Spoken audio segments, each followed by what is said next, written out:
आपने भी एक तत्काल टिकट का वेटिंग लिया हुआ है और आपको जानकारी नहीं है कि ये टिकट कंफर्म होगा कि नहीं होगा, तो बिल्कुल घबराने की बात नहीं है। सिर्फ आपको ये वीडियो पूरा देखना है, जिससे आपको समझ में आ जाएगा कि कौन सा तत्काल टिकट का वेटिंग कंफर्म होगा और कौन सा वेटिंग कंफर्म नहीं होगा, ठीक है। और कैसे कंफर्म होता है तत्काल टिकट, क्योंकि रेलवे हमारा तत्काल टिकट को कैसे कंफर्म करता है ये हमें जानना बहुत जरूरी होता है, ठीक है।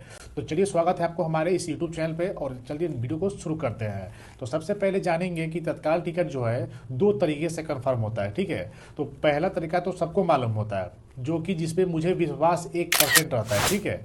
लेकिन दूसरा तरीका बहुत सारे लोगों को नहीं मालूम होता है, जो कि एक सीक्रेट तरीका है रेलवे का, ठीक है। तो चलिए, आज की इस वीडियो में मैं दोनों तरीकों के बारे में बात करने वाला हूं।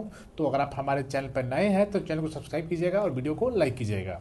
तो चलिए, सबसे पहला तरीका है कि अगर हमने किसी भी रूट का, कोई भी ट्रेन का एक तत्काल टिकट लिया है, ठीक है, या फिर थर्ड एसी हो, स्लीपर हो, उस मायने नहीं रखता है, ठीक है। मान लेते हैं कि हम थर्ड एसी का एक तत्काल टिकट लिए या फिर स्लीपर का, चलिए, और वेटिंग में है 1 या 2, ठीक है। अगर 2 वेटिंग है तो कंफर्म कब होगा? पहला तरीका मैं आपको बता देता हूँ कि जब भी कोई तत्काल कंफर्म टिकट कैंसिल करेगा तब हमारा जो वेटिंग रहेगा वो कंफर्म होगा, ठीक है।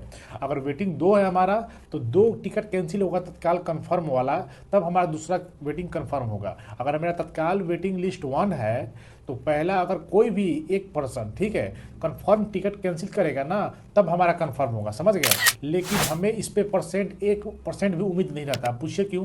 क्योंकि इसके 2 रीज़न हैं। पहला, तत्काल टिकट कटवाता कौन है? जिसको अर्जेंट में जाना रहेगा, ठीक है, वो तो कैंसिल करेगा नहीं।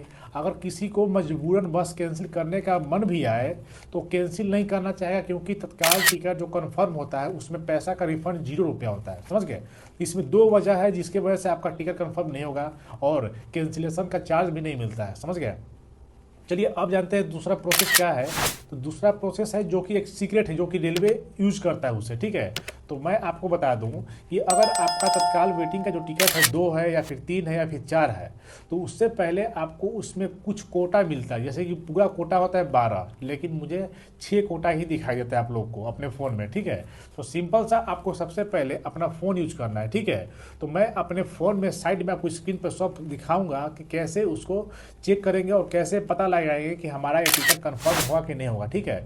और इसमें मुझे उम्मीद रहता है 50%, ताकि कंफर्म हो ही जाता है, समझ में आ गया। तो चलिए, आ गए अपने फ़ोन की स्क्रीन पे, जैसा कि आपको साइड में शो कर रहा होगा। तो सबसे पहले मैं अपने फ़ोन की स्क्रीन पे आ गया हूँ, ठीक है। अब हम यहाँ पे सबसे पहले अपना एप्लीकेशन ओपन कर लेंगे, जो कि IRCTC है, ठीक है। ये रेलवे का पर्सनल ऑथराइज IRCTC एप्लीकेशन है। तो सिंपल से यहाँ पे जो लॉगिन का ऑप्शन शो कर रहा है, इस पर आप क्लिक कर लीजिएगा। जैसे क्लिक कीजिएगा, लॉगिन मांगेगा, आप इसको लॉगिन कर लीजिएगा, सिंपल, ठीक है। अब लॉगिन करने के बाद यहाँ पे अब हम देखेंगे कैसे हम यहाँ पे कंफर्म पता कर सकते हैं कि हमारा वेटिंग कंफर्म होगा कि नहीं होगा। यहाँ पे ट्रेन पे क्लिक कीजिएगा, फिर बुक टिकट पे क्लिक कीजिएगा। हम मान लेते हैं कि हावड़ा से बेंगलोर मुझे जाना है, ठीक है। तो यहाँ पे मैं एक डेट आए का सिलेक्ट कर रहा हूँ, ठीक है। तत्काल में तो एक डेट आए का कटता है। तो 10 तो बच गया, अब 11 बजने वाला, आपको ऊपर में टाइम शो हो रहा होगा, ठीक है। तो मान लेते हैं कि हमारे पास एक जनरल टिकट है जिसका वेटिंग है 10 या फिर 5 या फिर 15, ठीक है, या फिर 20, कितना भी हो आप अपना समझ लीजिएगा। हम मानते हैं कि हमारा वेटिंग है 10, ठीक है। तो हम यहाँ पे पहले खोलेंगे, ठीक है, ओपन करेंगे। तो जैसा कि थर्ड एसी आपको दिखा रहा होगा वेटिंग है 18, इस ट्रेन में देखेंगे तो यहाँ पे दिखा रहा है वेटिंग लिस्ट 8। तो हम मान लेते हैं कि हमारा वेटिंग लिस्ट 8 है, ठीक है। ये हो गया जनरल। अब हम तत्काल में देखते हैं।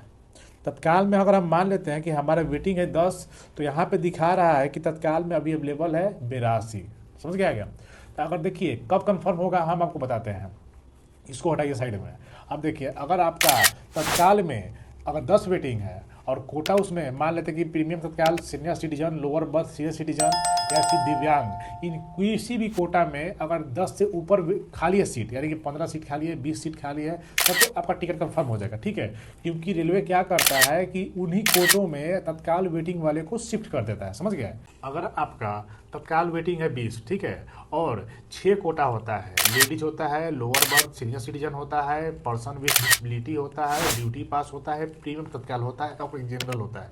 इन्हीं किसी भी कोटा में से अगर 10 वेटिंग से यानी कि आपका 10 वेटिंग है, तो इसमें अगर 20-25 सीट खाली है तो आपका सीट कंफर्म हो जाएगा 100%। ठीक है, तो ऐसे ही चेक कर सकते हैं आप भी कि आपका सीट कितना खाली है इस सब कोटा में से, और आपका वेटिंग कितना है, दोनों को कंपेरिजन करना है। अगर वेटिंग है आपका 20 और कोटा खाली है 5-6 ऐसे, तब तो आपका कंफर्म होगा नहीं, सिर्फ 6 को ही कंफर्म होगा क्योंकि आपका 20वां नंबर पे है।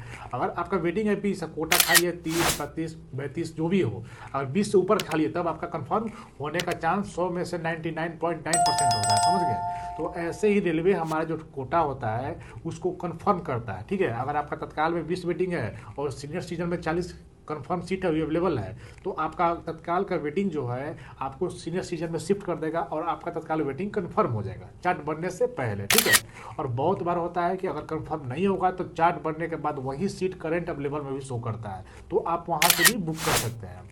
चलिए, उम्मीद है कि आपको समझ में आ गया होगा। अब मिलते हैं नेक्स्ट वीडियो में, तब तक के लिए हमारे चैनल को सब्सक्राइब कीजिएगा और वीडियो को लाइक कीजिएगा। धन्यवाद।